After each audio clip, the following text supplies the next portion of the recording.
डाकू समझ गए कि उनके गार का राज किसी और को भी पता है।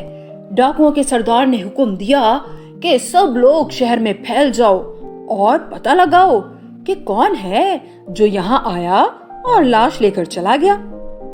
अब तमाम डाकू शहर में सुराग ढूंढने लगे कि अचानक एक डाकू ने दर्जी को कहते हुए सुना कि मैंने इंतहाई महारत के साथ आंखों पे पट्टी बांधकर एक लाश को जोड़ा है और बिल्कुल सही जोड़ा है, जैसे कभी कटी ही ना हो। डाकू उस दर्जी के करीब गया और उसने पूछा कि क्या तुम जानते हो कि वो लाश किसके घर थी? दर्जी थोड़ा सा झिझक कर बोला, नहीं नहीं। डाकू ने उसे लालच दिया कि अगर तुम मुझे उस घर का पता बता दो तो वो उसे बहुत सारा इनाम देगा। दर्जी लालच में आ गया और बोला, ठीक है, मगर अगर वो उसकी आंखों पे पट्टी बांधे तो वो उसे उधर ले जा सकता है।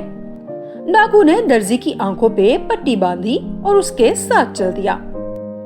दर्जी बहुत ही होशियारी के साथ सारा रास्ता तय करता हुआ डाकू को लेकर अली बाबा के घर के सामने ले आया। डाकू ने घर याद रखने के लिए चौक से उसके दरवाजे पर ज़रब का निशान बनाया और वहां से चला गया कि रात को अपने साथियों के साथ आएगा। सरदार को जब इल्म हुआ कि डाकुओं ने उस शख्स के घर का पता चला लिया है जो उनके गार का राज जानता है, तो उसने हुक्म दिया कि आज रात उसके घर जाकर उसे खत्म कर दो ताकि उनका राज राज ही रहे। अब रात को जब डाकू शहर में आए तो उन्होंने देखा कि ज़रब का निशान तो हर दूसरे दरवाजे पर लगा हुआ है। डाकू अब बहुत उलझ से गए और वहां से लौट गए कि ये क्या। दरअसल जब दर्जी डाकू को रास्ता दिखा रहा था और डाकू ने जब ज़रब का निशान लगाया था तो नौकरानी अरमीना ये सब देख रही थी। उसने डाकू के जाते ही हर दूसरे घर के दरवाजे पर बिल्कुल उसी तरह का ज़रब का निशान लगा दिया ताकि जब डाकू वापस वहां आए तो अली बाबा का दरवाजा ना ढूंढ सके। अब डाकू भी आराम से कहां बैठने वाले थे। अगले दिन डाकू फिर दर्जी को लेकर आया और इस बार उसने अली बाबा के घर का रास्ता अच्छे से याद कर लिया। अब डाकुओं ने मंसूबा बनाया कि वो तेल के ताजिर बनकर जाएंगे और बाकी डाकू तेल के ड्रमों में छुप जाएंगे और जैसे ही मौका मिलेगा वो वहां से निकलकर अली बाबा को मार देंगे। अगले दिन डाकुओं का सरदार तेल का ताजिर बनकर अली बाबा के घर गया और उसे कहा कि मैं तेल का ताजिर हूँ, यहाँ से गुजर रहा था, क्या मैं आज रात यहाँ गुजार सकता हूँ? अली बाबा बहुत ही रहमदिल और मेहमान नवाज इंसान था। उसने कहा, हाँ हाँ क्यों नहीं, आप यहाँ रात गुजार सकते हैं। और वो डाकू और उसके तेल के ड्रम सब अली बाबा के घर के अंदर आ गए। अली बाबा ने अरमीना को हुक्म दिया कि वो हमारे मेहमानों का खास ख्याल रखे।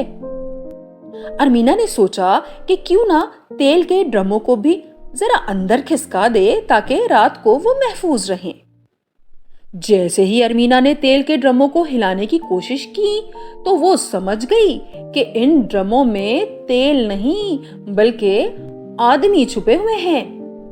अरमीना जल्द ही समझ गई कि हो ना हो ये वही डाकू हैं। उसने दूसरे मुलाजिम से फौरन बहुत सा तेल गरम करने को कहा।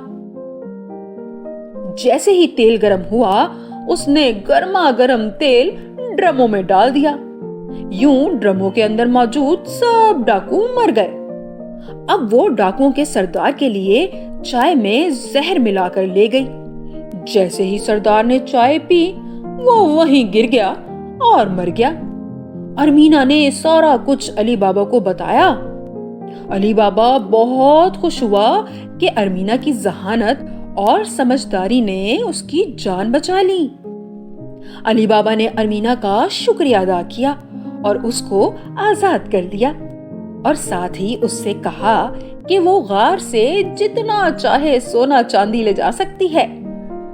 यूं अली बाबा खुशहाल जिंदगी गुजारने लगा। तो देखा अहमद, कासिम की लालच ने अली बाबा को कैसे मुश्किल में डाल दिया। वो तो उसकी गुलाम ने अपनी समझदारी से उसकी जान बचाई और अली बाबा अपने अच्छे दिल की वजह से कितना खुशहाल हो गया। अहमद समझ गया। उसने अपनी माँ से सॉरी बोला और वादा किया कि अब वो हमेशा अपनी जरूरत की चीज ही के लिए अपनी माँ से चीजें मांगेगा।